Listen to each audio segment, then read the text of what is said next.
Hey guys, welcome to a brand new video to the channel. So the 2024 roadmap was released on Twitch yesterday for RuneScape 3, and it was a little bit delayed, and there was a lot of pressure on this roadmap delivering, especially after seeing what Old School got and the content which was sort of aimed toward Old School as well. The RuneScape 3 roadmap is probably one of the most significant bits of content they're going to put out this year for RS3 to make sure that the player base A was happy and B would stick around for the rest of the year, because the first 5 months of this year, apart from the one big update every now and then, it's been a bit bare. So this was very important to sort of smash out the park. And looking at what they've presented, they've actually thrown a pretty good set of content here.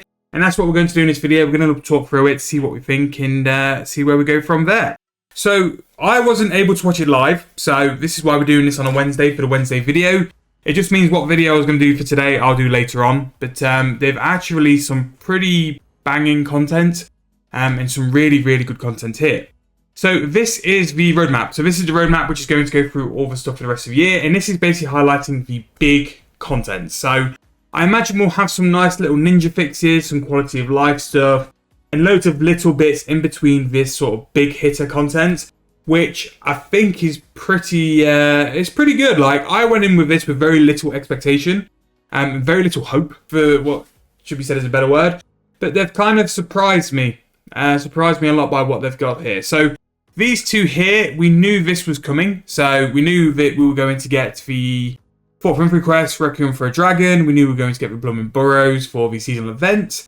We knew we were going to get the new combat boss for the Rex Matriarch. We knew that was coming as well. But that's not come yet, but we still knew it was coming. And we've actually had the Relic update as well. So after that as well, we knew that the new Archaeology dig site was going to be Demonheim. And we knew the beach would be here because it's a seasonal event and we always do it anyway. So these first two we knew. And to be fair, these two were pretty good, actually. For me, that was enough content coming my way. And I was really happy with it. I think the Demonheim Archaeology dig site is going to be big. For a few reasons, really. Like, people want to complete the collection logs. It's new materials with very limited supply. So, again, if you had an alt capable of going into that dig site, really good place to make some money for the first couple of weeks is just hounding those dig site spots and just making the money just by doing archaeology. Really nice AFK money making method, which you'll know from the outset, which will make huge profit. But also, Demonheim especially, there's so much lore, and there's very few lore things I enjoy in the game. But that is definitely one. So you'll have all the lore side. Who knows if it's going to give any relics which are going to change the game. Like, it only needs a minor improvement on what we've already got for it to be a game-changing relic. Whether it's skilling, combat, who knows. It could really have... This archaeology thing could have a bigger impact than any of the remaining stuff, depending on what they give us. So, really interested to see. I'm wondering if it's going to be a high-level one, because the Cenestine and the Orphan... Cenestine kind of fit like mid-level. Orphan kind of did like mid to high. I wouldn't be surprised if Demonheim is like 110 plus in terms of a dig site, especially like if they're going to put it as the depths of Demonheim, which is what that screenshot does look like. So that's really good. Really enjoyed that. I think that's really nice. Here, later summit, so we've got a new boss dungeon, which is going to be similar to raids, which I think is nice. I think like raids are a really good concept, and any new boss dungeon is good. It's good for like a new content area, new metas, things which give PVM that kind of refresh on what the new OP method could be. I'm kind of hoping it's not a necromancy boss, because I think we kind of need to escape the necromancy meta for a little while, but we shall see. We'll see what goes from there. But this is a nice PVM update. A new boss is always good. We've got the skilling update to mining and smithing, which is weird. Had the biggest update to a skill in recent time. So whether it's a tweak, whether they're going to change something, I don't know. I'm pretty happy with mining and smithing. I think they've actually made the balance a lot better. But we'll see. We'll see how that goes as well. New area tats for the city of Yes. Yes. They've took a little while to get these sorted. But I'm really interested to see what like the tier 4 area reward can do, what they can do with necromancy, how is it going to affect rituals, because that's where it's mainly going to affect most things, rituals, conjures. So it'd be really cool to see what the rewards are like. The task system is still really good in my opinion, and it's very underutilized. Maybe that could do with a big refresh, just slightly change and tweak the rewards, because I think the rewards and the sort of incentive to get people to do them, it's kind of lacking, because they're not as, like a couple years ago, they were absolutely essential to get. They just need a little bit of a refresh or a rebrand, just have a little bit of a look at. and a new necromancy ability, a 4th conjured spirit, which, yeah, strap up and get ready for that, because we're about to go back to the necromancy meta. A 4th conjured spirit, especially if you can summon all 4 at one time, really cool. And again, it really does like provide necromancy is like a super good combat method. A new skilling boss, which is really good. I think the only real skilling boss we've got is Croesus, and Croesus still makes bank now. What would be really good, and I saw this comment on Reddit, so I can't even claim it's my thought, is Croesus is a gathering skill. So this new skilling boss, if it could be like a artisan skill, or uses the other skills rather than just the gathering skills which Croesus does, it'd be a really good alternative.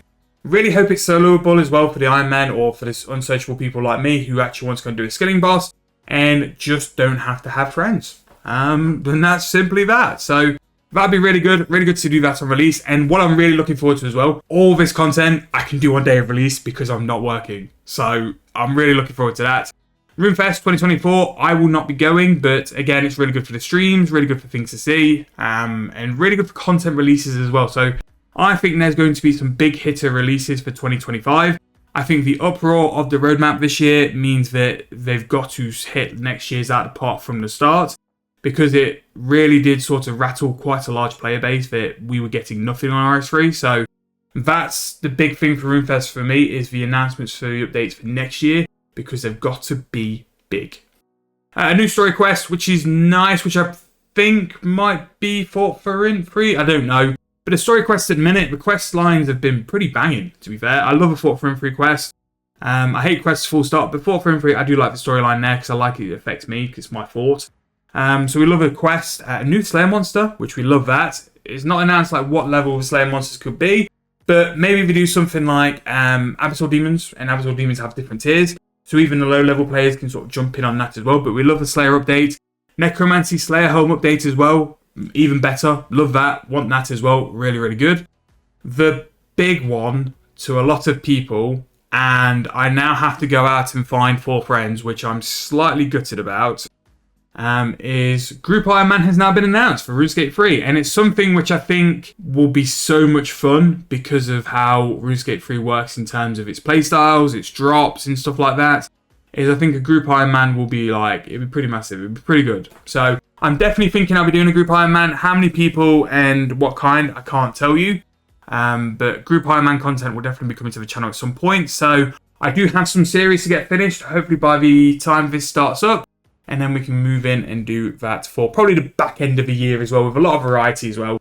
We won't just turn the channel into a Group Iron Man content stuff. We'll try and like throw in other stuff as well while we are here. Other updates in autumn, we've got the skilling update, which is woodcutting and fletching, which is good because fletching is in a good place. Fletching makes a lot of profit and is very good.